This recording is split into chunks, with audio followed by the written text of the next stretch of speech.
I'd like to thank you for leaving crazy person out of the description. So I thought, I was trying to think, what is the most useful thing that I could, what could I say that could actually be helpful or useful to you in the future? And I thought I'd perhaps tell the story of how I sort of came to be here. How did some of these things happen? And maybe there's some lessons there, because I often find myself wondering, how did this happen? So when I was young, I didn't really know what I was going to do when I got older. People kept asking me, but then eventually I thought that the idea of inventing things would be really cool. And the reason I thought that was because I read a quote from Arthur C. Clarke, which said that a sufficiently advanced technology is indistinguishable from magic, and that's really true. If you go back, say, 300 years, the things that we take for granted today would be you'd be burned at the stake for. Being able to fly, that's crazy.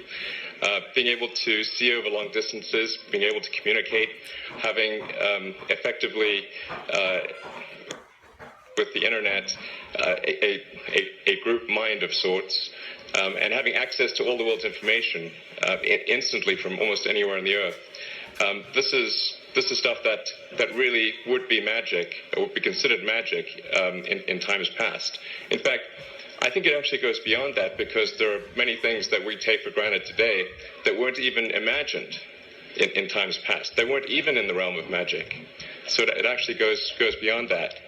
So I thought, well, if I can do some of those things, basically, if I can advance technology, then that's like magic, and that would be really cool. And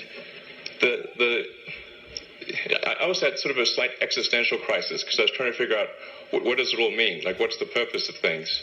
And I came to the conclusion that if we can advance the knowledge of the world, if we can do things that expand the scope and scale of consciousness, then we're better able to ask the right questions and become more enlightened, and that's really the only way forward. So I studied physics and business, because I figured in order to do a lot of these things, you need to know how the universe works, and you need to know how the economy works. And you also need to be able to bring a lot of people together to work with you to create something, because it's very difficult to do something as an individual if it's significant technology. So I originally came out to California to try to figure out how to improve the energy density of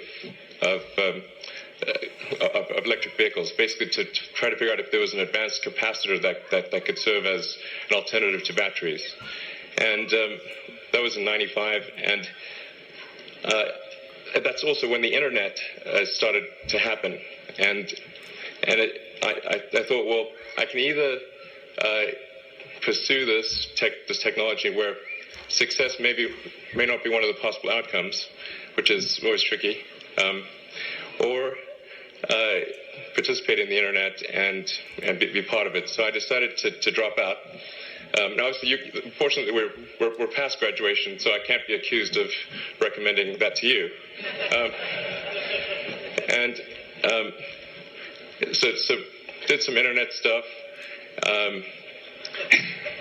Did a few things here and there. One of which was PayPal. And I think maybe it's helpful to say one of the things that was important then in the creation of PayPal was kind of how it started, because initially the initial thought with PayPal was to create an agglomeration of financial services, so you have one place where all of your financial services needs would be seamlessly integrated and work smoothly. And then we had like a little feature which was to do email payments. And whenever we'd show the system off to someone, we'd show the hard part, which was the agglomeration of financial services, which was quite difficult to put together. Nobody was interested. Then we'd show people email payments, which was actually quite easy, and everybody was interested. So this is I think it's important to take feedback from your environment. You want to be as closed loop as possible. So we focused on email payments and really try to make that work, and that's what really got things to take off.